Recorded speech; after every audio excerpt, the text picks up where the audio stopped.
ఎంత బాధాకరం అంటే నా చిన్నప్పటి నుంచి చూస్తున్నాను కొండ మీద ఇంత తక్కువ జనం ఎప్పుడూ లేరు.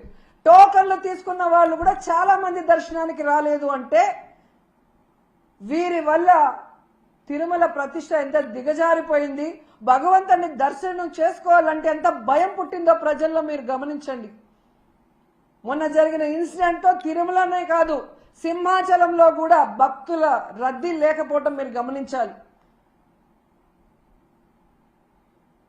ఎవరైతే ఉన్నారో మఠాధిపతులు బయటికి రండి. హిందుత్వాన్ని, మన దేవుళ్ళని, మన టెంపుళ్ళని ఈరోజు పరువు ప్రతిష్ట దిగజార్చే విధంగా పరిపాలిస్తున్న ఈ చంద్రబాబు నాయుడు, పవన్ కళ్యాణ్కి బుద్ధి చెప్పండి. ఏ హిందూ భక్తుల ప్రాణాలు పోయాయో వారి కుటుంబాలకి అండగా నిలబడి తప్పు చేసిన వాళ్ళని శిక్షించే విధంగా మనమందరం కలిసికట్టుగా పోరాడదామని కోరుకుంటున్నాను.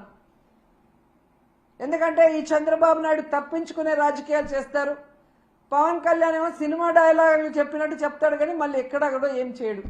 ఎందుకంటే అల్లు అర్జున్కి మానవత్వం లేదంట, పోయి పరామర్శించలేదంట.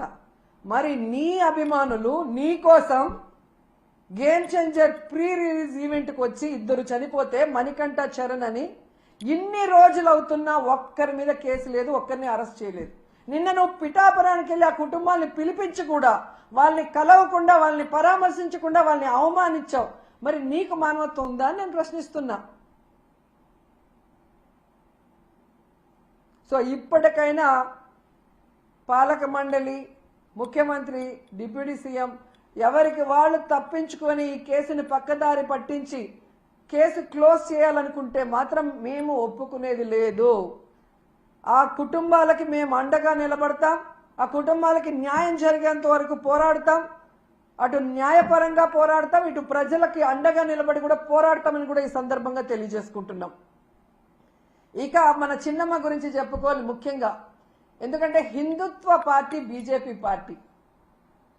6 మంది హిందువులు చనిపోతే 60 మంది గాయపడితే మన చిన్నమ్మ నోట్లోంచి ఒక్క మాట రాలేదు. ఎవరు దీనికి కారణమో వాళ్ళ మీద క్రిమినల్ కేసులు పెట్టాలని డిమాండ్ చేయడానికి చిన్నమ్మకు నోరు రాలేదు. అనవసర విషయాలప్పుడు మాత్రం ఎంత నోరేసుకొని వస్తుందో మనం చూసాం. మొన్న విజయవాడలో కూడా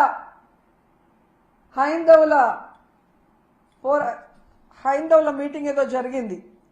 అక్కడికి కూడా వెళ్ళి మన చిన్నమ్మ ఏ విధంగా పెద్ద పెద్ద మాటలు మాట్లాడిందో మనం చూసాం. మరి హిందువులు చనిపోతే హిందూ భక్తులకి వాళ్ళ ప్రాణాలకి విలువ లేదా చిన్నమ్మ? పురంధేశ్వరి గారు డిమాండ్ చేయరా? మోడీ గారికి చెప్పండి, ఎవరు తప్పు చేశారో వాళ్ళ మీద క్రిమినల్ కేసులు పెట్టి లోపలేయమని చెప్పండి. ఇక నీతిమాలిన రాజకీయాలకి తెలుగుదేశం పార్టీలో పరాకాష్ట ఏంటంటే ఎండోమెంట్ మినిస్టర్ చేసిన తప్పుకి క్షమాపణ అడగడు, తనని శిక్షించమని అడగడు. దాన్ని వైఎస్ఆర్సీపీ మీద తోసేయడానికి ఎంత దిగజారిపోవాలో అంతా దిగజారిపోయాడో ఆనం రామనారాయణ గారు. జగన్మోహన్ రెడ్డి గారంట చంద్రబాబు నాయుడిని, ఈ ప్రభుత్వాన్ని తిట్టడానికి డబ్బులు ఇచ్చాడు.